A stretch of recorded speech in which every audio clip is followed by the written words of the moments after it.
Swapped over to the red. Kalista ban against Zhangao again, the new AD carry sub here, coming for EP and Maokai. Again, a very standard ban. And John, this is why we did sell the John event last time, because of course Zero is just going to play Thresh. Yeah, certainly, and it gets taken away in response, like the ban from Energy Pacemaker.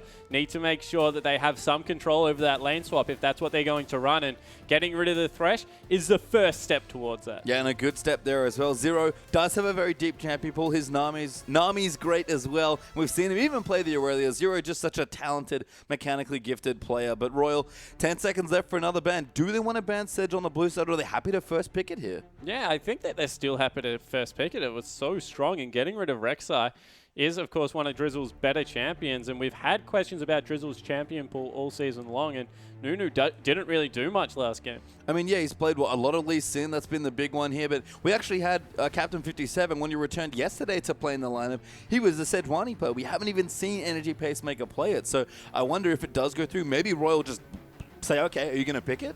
Yeah, exactly right. See if they give it up. And Energy Pacemaker with their last ban, they're taking a long time to think about this one. Down to the line. Wow. They get rid of the Jinx. Yeah, and that's a very targeted ban to Nami, but that's going to give the Hecarim over to Kohler and deny it from Amazing J. Yeah, Amazing J, of course, such a good Hecarim player. He's also played Nard at great effect. Get him back onto a comfort pick. Of course, got picked on when he did go with that Maokai, and it looks like they are going to go the same combo.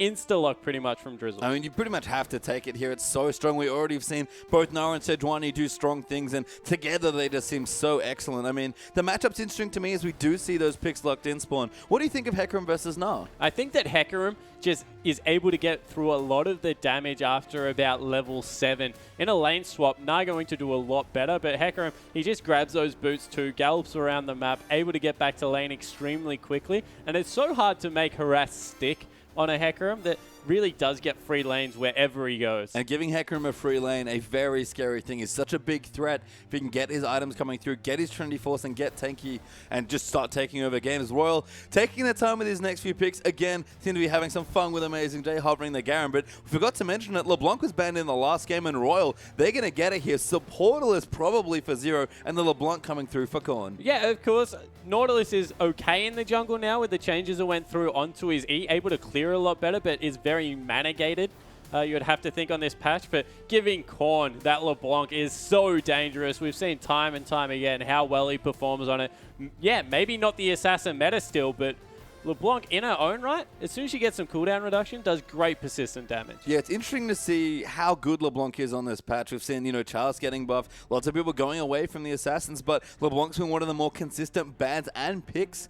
Is still on this patch, so I wonder how they're going to do with it. Although EP lining up for Juggermore and take it away. Lulu Kog'Maw are their 3rd and 4th picks. Yeah, so getting that supportive potential mid laner, have to see if it is the support position. Of course, Lulu can play both, but Kog'Maw, the tank shredder as far as AD carries goes, just rips through them even quicker than maybe Vayne. Vayne has a longer ramp-up time. Kog'Maw probably only needs the 2 or 3 items to really get going, but I want to see the Varus come through. Name, such a good Varus player, and against a Kog'Maw, he lands 3 auto attacks and an ability. Kog'Maw's going to die. Look, I don't think they have the potential Urgot coming through. I don't know who would play it, because Name I don't think does, and Korn has already got his champion, so can't pick that into the Jugmo. Instead, though, they take the Lucian Jarvan. Still aggressive, but I think Varus is even more aggressive in that lane matchup. Yeah, I certainly think that Varus especially, there is a lot of CC, so I can see why they ran away from it, but I just think the potential damage that comes through is so strong that they've completely mid-gamed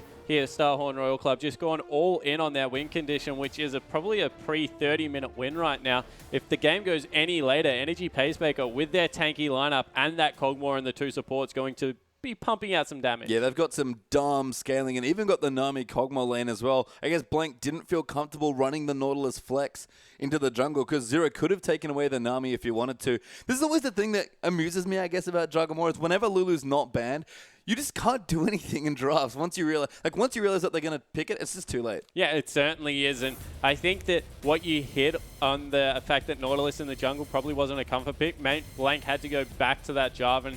There's just not very many, I guess, answers for the Kog'Maw in this comp. And, you know, we see Corn on LeBlanc. That's a great champion. Raphael very safe on the Lulu. Nami going to take his Lucian. Definitely wants the 2v2 if he can find it, but even that's a little tentative. And Zero, I like that he's on a playmaking champion. We saw his Thresh in Game 1, banned away now in this series, but Nautilus, he can definitely make plays on that champion as well. Yeah, certainly can. And look, if anyone can tie Kog'Maw up, it is going to be the Nord, of course, with like 4 kinds of CCs or whatever he has. Is completely, his kit is riddled with CC at this point. But it's just the point that the Kog'Maw, he's going to have a field day, freely auto-attacking everything. Yeah, absolutely.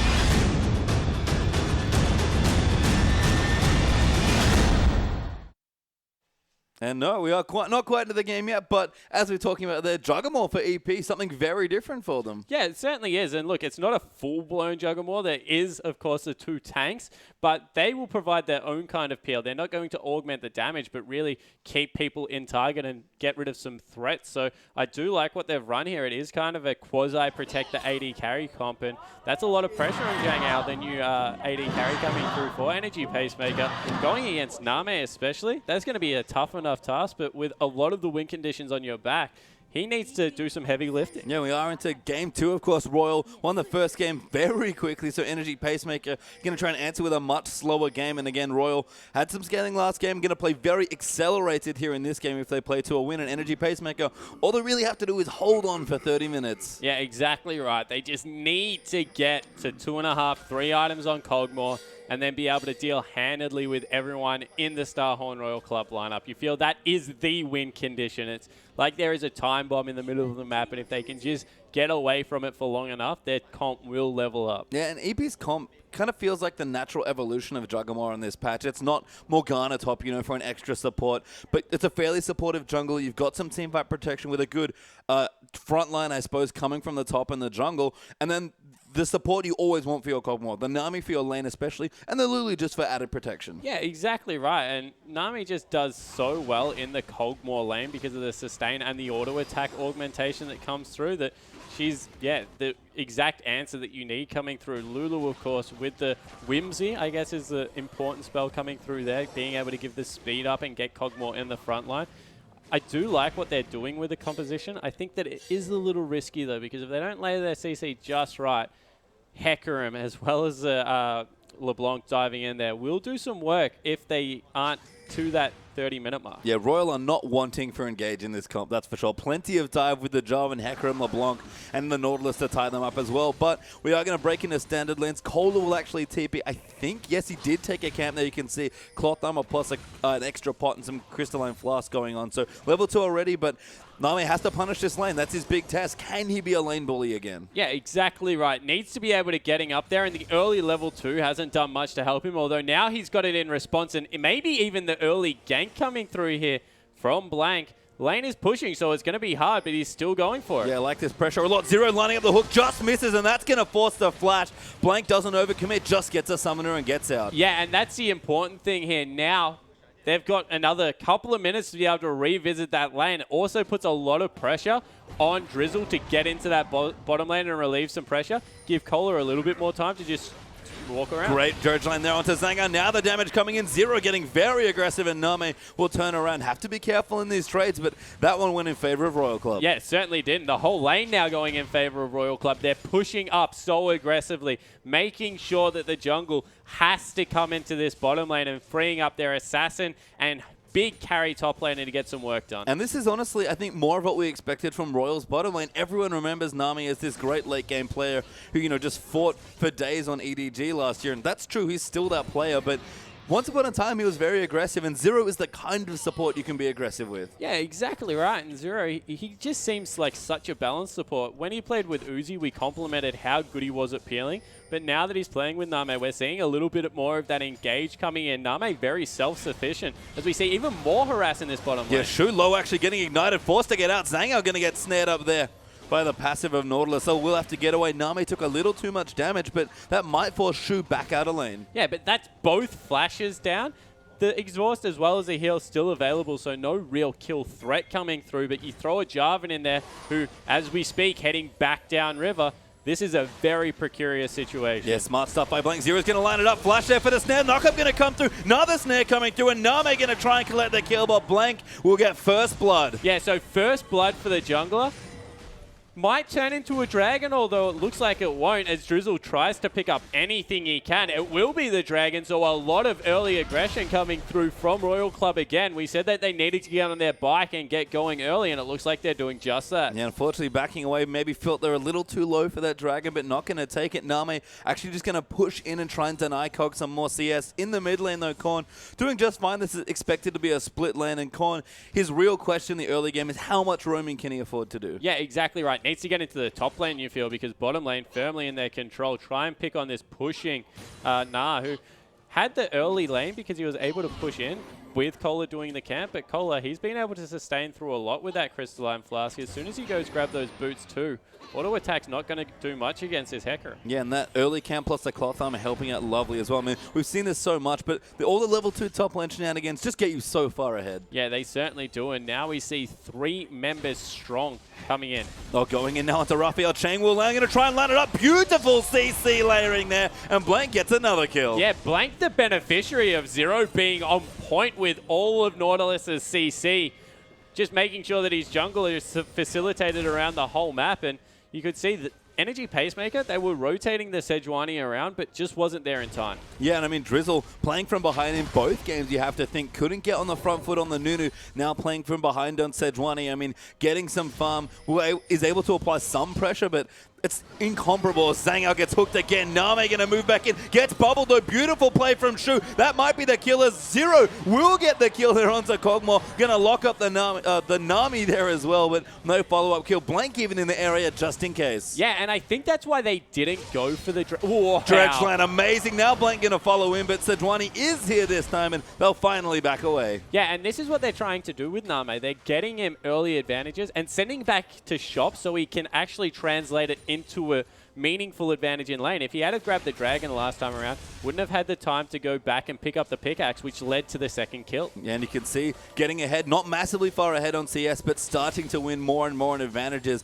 It doesn't look like much now, but if Royal keep doing this, just watch that CS counter because it'll start snowballing out of control. Exactly right, and the problem is now the kill went over onto Zero. He's going to be so hard to deal with because he's already playing so far up. As going in again. He's actually in the mid lane now with a Moby Boots. Lines up another dredge line. Snare coming through. Riptide in there. Wild Growth might save Raphael, but they're going to chase in. Last few orders is enough, and Blank's still here just in case. Yeah, and just the roam squad coming through from Zero this time around, really dictating the flow of the game. And 4-0, another 2,000 gold advantage for Royal Club at only the 7-minute mark. Exact same timing as last time round, by the way, and they've done it in a completely different fashion. Standard lanes winning across the board. Yeah, and that 4-0 from Royal, that is 4 kill participations for Zero. 100% involved in everything going on in this early game. And you mentioned already that Zero can be a bit more of a playmaker because Name is slightly more self-sufficient. That's even more true now because when he gets ahead, he just starts roaming. Yeah, exactly right. And I love what Name did in the lane. He sat back, wasn't willing to go in, gave up a couple of early CS because you see that the CS did jump back into the favor of Kog'Maw just a little bit. But now Zero back in the lane can go up again. Oh my god, a great stretch on their landing. Now the Culling going to move through. The Ultimate even coming in, and Name going to get a kill this time. Yeah, and Name went back, picked up the dagger, so as much damage he could afford. They continue to bully the lane. Zero's been on point. I don't think I've seen him miss a hook. No, not yet. Hasn't missed one, and just on the ball from his thresh in game 1. I mean, the ban, definitely the respect there. I love it, taking away the thresh after game 1, but Zero totally fine on the Nautilus as well. Yeah, certainly looks to be that way. We criticize maybe the lack of a flex, but wow, Java and Naut really working out here, and the zone now coming through from this Lucian. Has to back away now because there are a lot of members potentially heading into the bot lane, but that job is done. 5-0. Yeah, I mean, they have to rotate here as well, because I promise you, Zero and Name, especially if Blank's around, they will dive this Kog'Maw happily under that turret, so no one is safe, even starting a bit of a freeze now as well. This Kog'Maw just getting pummeled in the face in this lane. Yeah, he certainly is, and there's really not an answer to come back. You can send as many members as you want down into this bottom lane, but they're highly mobile, going to be extremely hard to gank a Lucian. and just how tanky Zero is at the moment, I really don't see a way that they win this lane unless they go back in time somehow and stop it all from happening. I mean, Drizzle's trying, but he's down here with his ultimate and his flash. He could maybe make a play, but there's great warding down the bottom as well. Haven't quite seen the Sedge yet, but now we'll see it. And Zero just on top of everything this game. Yeah, and straight away they back away. They know that their lane is pushing in their advantage. They're not going to be denied CS. They stop the aggressive zoning. So yeah, Kog'Maw picks up some CS for himself, but not going to get anything out of this lane. And Drizzle, he's forced to just sweep and leave. Yeah, and again, the lane's still pushing. Royal have done a great job holding it down here in the bottom side to continue to deny the Kog'Maw. 10 CS ahead and counting now for Lucian versus Kog. And Drizzle wastes all that time and gets absolutely nothing for it. Yeah, and I want to point out the real beneficiary in all of this. It's that man right there. Cole's been able to go back, pick up boots too, and home guard, and some more Cloth Armors for himself, and all of a sudden, 3 members in his lane. Yeah, and bottom lane's doing fine. Let's gank the top lane. They're going to look for the dive, actually give it up. A little too awkward wave positioning, I guess. Korn, a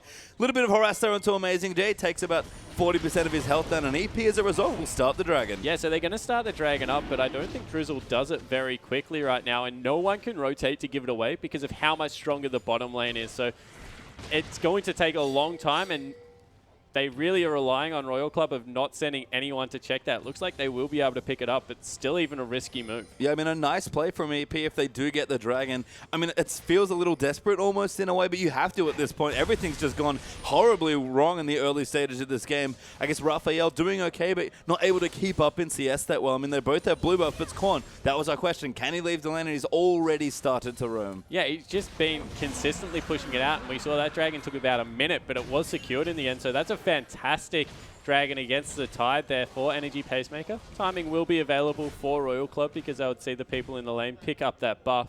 So they will be able to fight for the next one, but across the board, advantage in the top lane, mid lane, and bottom lane. Their early game really is rolling. So it's not until about the 20-minute mark they'll put the screws in. As soon as they get those 2-item thresholds, they're a team to be reckoned with. Yeah, and already 3,000 gold ahead are Royal. No towers yet. It's not quite the same game without the Jinx here, but Royal Zero again lining it up, saying, "I'm in trouble." Teleport's coming through as well. They really committing to all the kills. They cancel the port, and Name gets another kill. Yeah, so Name picking up a couple of kills now, really getting going on this Lucian. His Lucian play was fantastic last year. He really was a great Lucian player. Of course, he's known for a couple of the more oddball picks like the Varus, like the Jinx back then, but really can play these mid-game carries quite well, and we're seeing his laning phase maybe not as bad as people make it out to be. No, I mean, especially with a playmaker like Zero in your lane. Zero's done so much to boost the aggression levels in this bottom side of the map. It's wonderful to see them play this well together. Kohler taking a bit of harass. Drizzle is actually in the area, so maybe an overcommit as he's going in onto Amazing J. Mininar form only though, but Drizzle coming in. An amazing ulti there for Kohler, but Amazing J hops out. Zero's here as well with Korn. Hook lands onto Drizzle, and Kohler getting low, but should be fine. Drizzle will die. Nami gets the tower in bottom lane, and Royal explode across the map. Yeah, so everywhere they're just getting advantage after advantage. In the mid lane, Blank's even there to pick up a wave of CS. He'll love that feeling as a jungler. Doesn't even need to go to the gank, get some free farm for himself, and this game probably even further back this time for Energy Pacemaker because their turrets are still up. That's just free bank for Starhorn Royal Club to collect whenever they want. Yeah, I mean, just that one Dragon for EP, their only consolation at this point in the game. And Blank, we haven't talked too much about Jarvan recently. It's been a lot on the Sejuani and the Zax of the jungle so far, but Cinderhawk Jarvan, very serviceable. Loveling was doing this with the Juggernaut enchantment before it got changed. Yeah, exactly right. And Jarvan's always been a great pure tank because of the intangibles on his kit. He's got a slow, he's got that knock up as well as a Cataclysm, not to mention the fact that he gives some armor penetration and the like across, so really is a solid, I guess, supportive jungler in his own right, as we see, wow, just toe-to-toe. Yeah, Nami's been rotated in. He's got his Infinity Edge done now, plus a dagger for almost those Berserker Greaves, and he's just casually 1v1ing the top laner with Zero in reserve. Yeah, just sitting there willing to fight, and it was because of the aggressive build. We see Amazing J do this a lot for his mini-Nar form, picking up that early phage, but what that means, no armor, just completely bullied. And Kohler not even going for the Trinity Force. Again, very mid-game focus for Hecarim. Doesn't think he needs to carry this game. Thinks we've got the LeBlanc and the Lucian, so instead just going early tank items. Yeah, and I like the Frozen Heart because getting in the Kog'Maw's face with the Frozen Heart just completely shuts down exactly what Zhang Ao wants to do early. So being able to get in there and bully it around will mean good things for his team. Doesn't need the damage because of the great bases that come through from Hecarim. Will eventually pick up that Trinity Force, I'm sure, but just a very patient build. Yeah, and your observation from earlier about the standing gold here, turrets have started to fall now, so Royal building up that gold lead about 7,000 now, and Korn might even look to snipe away the blue or possibly just Raphael. Yeah, so he's looking for a kill there, but he has been spotted out by a ward, so they will maybe be able to stop this, although 3 members now coming in. They probably need to get out here, Energy Pacemaker. Yeah, Gromp here for Zhang Ao did go to him, so aggression potentially coming. You can see Lucian in the mid lane rotating in, but Blank on top of the buff. He's going to clear out the pink ward. Cola's actually down here. Didn't even use his teleport, just walked down there. Dragon's not even up. This is a very big commitment for Royal, but they're going to take away the blue buff. Yeah, they certainly are. Now they've got all their members available for that mid turret. The last one standing. See if they can get some members into that mid lane to take that one out. Although they are sending Name back to shop. I assume that's maybe Azil, potentially just Boots too. Ultimate thrown out. Yeah, they want to kill Raphael. They're Dredgeling going to come in. Korn on top of him. Wildgrowth good. Name forced to flash away. Gets picked up by the tidal wave. That was Korn. Now going to get low. Drizzle getting some damage in. Is amazing. Jay joining right in. Going to bounce his way in. Look for the ulti. Gets the Mac. Name's done into a wall. But Korn trying to peel them up. Name goes down. Zero falls as well. And it's actually some good kills. But Jarvan got another. Now Cola moving in onto Zhang Ao. But Blank will fall there as well. Hecarim not strong enough yet to really go in like that. Might look to fall here as well. As Drizzle's getting the slows down. Cola just escaping. Korn going to look for an exit kill here, but it's 1v4 right now. Gets tagged by Glittland, goes back in a little too aggressive, gets polymorphed there, gets the kill, flashes out, but does die to the auto attacks. And there are so many flashing health bars for Energy Pacemaker, but ultimately they win the fight 2 for 4. Huge in their favor. More importantly, get a kill over onto their Kog'Maw, who was really drowning in this game. 20 CS down, able to grab himself something at least. We'll go back, possibly finish up that Trinity Force now, and Energy Pacemaker, they haven't made all the difference, but they're getting back in it. We'll take another look. Overcommitment coming through from the whole Royal Club lineup, and Raphael, he was just trying to get back to his team. That was what the flash was all about. A little bit of a fail into the wall, but he got back to his team, and from there, Amazing Jay just willing to go extremely deep to the lineup, the whole team. Gets a great bounce in, good Gnar coming through, and there just wasn't much that the Royal Club lineup could do because their top laner wasn't there. Don't get me wrong, they're fighting under a turret still and they're taking a lot of incidental damage, but as members keep falling, there's not really the cooldowns available to win the fight. And you know, Korn tried to go in heroically to clean up the kills, but didn't even have his death cap finished. He's almost done it now on top of his Muralonomicon. But Royal down in the bottom side now trying to take out this turret. 5v4 with Amazing Jay's teleport down in the top side of the map and Dragon up in 2 seconds. You can tell what Royal are going for. Yeah, you certainly can. And look, that was a good fight for Energy Pacemaker, but they're still 5,000 gold behind. So they're going to lose out on the Dragon. Probably just look to trade it for a turret because this is only Royal Club's first Dragon. So see how they go with that one. But they were just sitting on so much gold there, Royal Club, that they chose to fight in a disadvantaged situation. Yeah.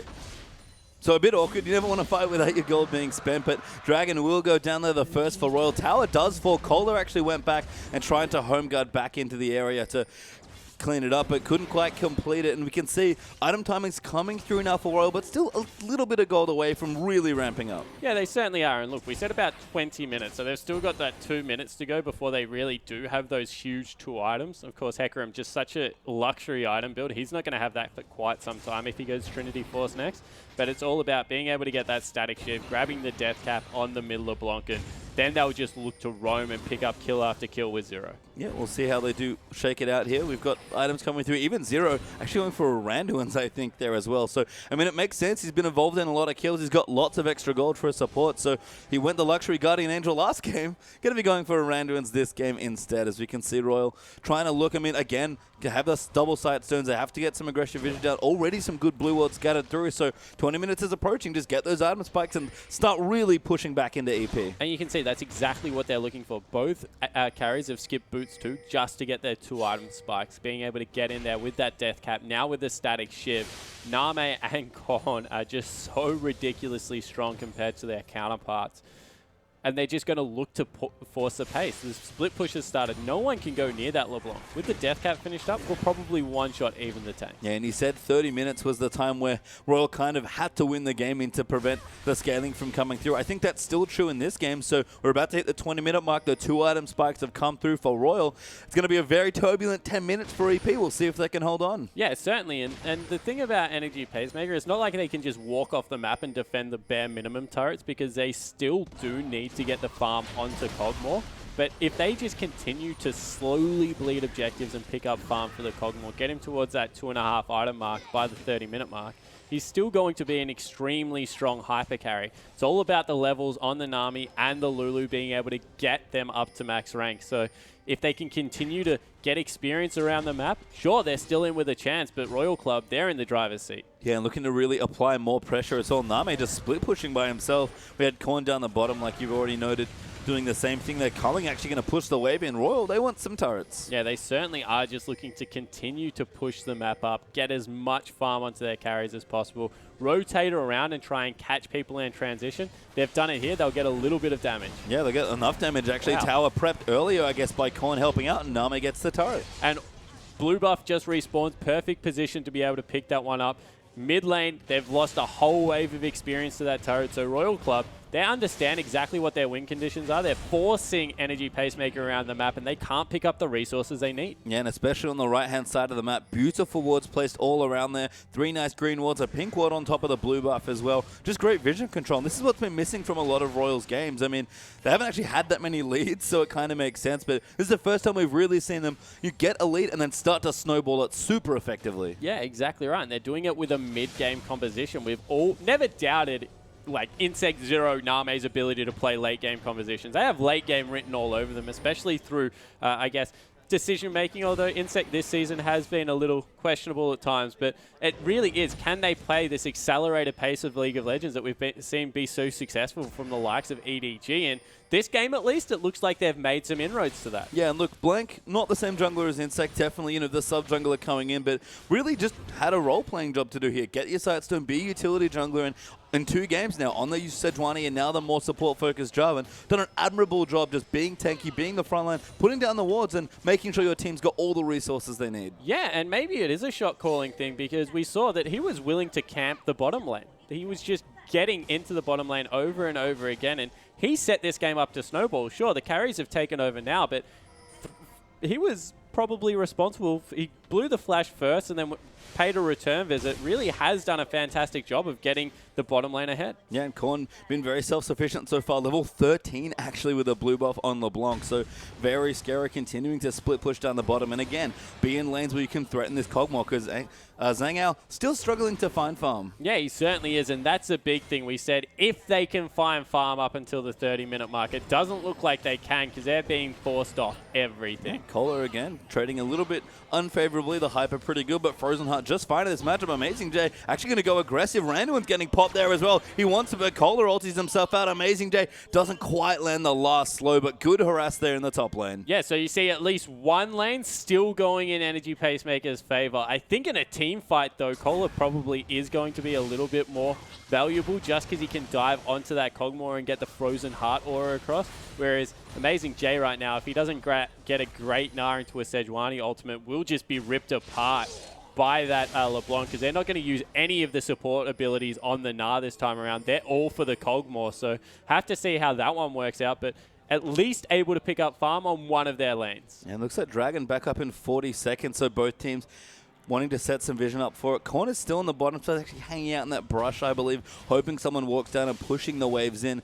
Royal do need to clear out some of the vision. They've got one upgraded sweeper already. Wouldn't be too surprised to see Zero get his. And by the way, he has finished up the Randuin, so very tanky now on the Nautilus. They're winning on a couple more items, but again, they've just kept the pressure on, keep tabs on everyone, and just play around the objectives, play around the Dragon. Yeah, exactly right. Play around the Dragon, couple more minutes, start playing around the Baron, see how much work you can get done. Trinity Force nearly finished up here for Hecarim.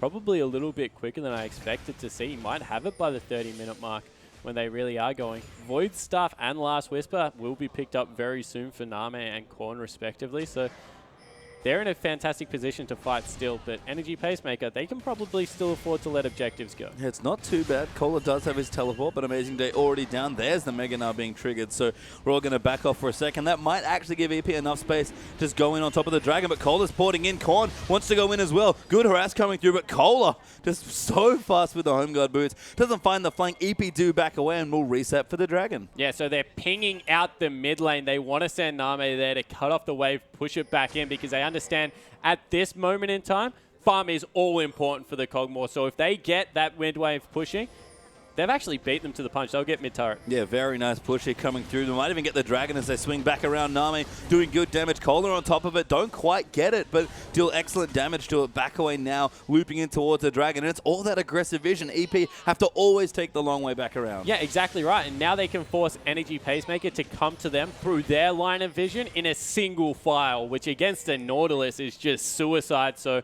through good map movement, going to be able to probably pick up an uncontested Dragon. Wonderful rotations here by Royal, and they will take away the Dragon. They'll get it away there. Will goes the second, falls there to Royal. Not a massive one, but will help with some of the rotations they've been doing. Yeah, certainly does. And the other thing it does for a mid-game composition, wow. Yeah, Nami potentially caught, flashes out of the way. Relentless pursuing toward Korn. Amazing Day actually popped in, but no follow-up CC available. Yeah, so was able to dodge out of exactly where Sejuani was. I'm surprised Drizzle didn't pull the trigger on the ultimate there, but it looks like they might get a turret for their trouble. Going to go in for it, but Royal have been very adamant about protecting their mid lane turret, especially. Cola around the side. Drizzle going to get caught up there. Korn will get him with a chain, but Amazing Day, massive three-man Nara ultimate into the Sedge, but Cola's in the front lines now, tearing through them. We'll get Polymorph the way. Forced to ultimate, actually. Can't use it offensively. Zhangao actually getting the kill anyway with a massive ultimate, I believe, and they're going on to Baron. They don't want the turret. Baron straight away pinged out here. This is horrible news for Royal Club. We said how well this team will scale.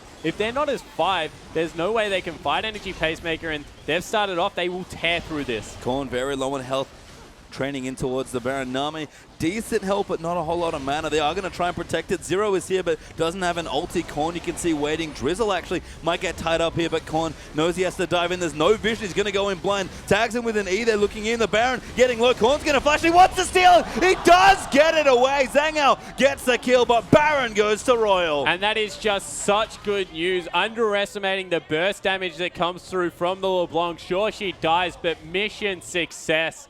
Just getting every advantage needed for his team, and Name once again going to pick up a blue buff. Yeah, never one to shy away from taking objectives away. Massive wave in the top lane. Going to be cleared up by Amazing J as well. Kog'Maw getting stronger. He might have Blade of the Ruin King finish now as well. So 2 items good. Not quite the 3-4 items that we want to see, but getting towards it. EP have definitely won a lot back after that little exchange, and that timer for Royal, they've got about 3.5 minutes left. Yeah, and EP have come up huge, actually. Picking up that Blade of the Ruin King, we've seen how much damage is already being done. That's just going to be skyrocketed now. Have to talk a little bit about Blank's build as well coming through. Is actually going to Warmogs. That's a lot of health against Kog'Maw, who does percentage damage already. Not to mention, automatically builds into the Blade of the Ruin King. And no armor, no MR.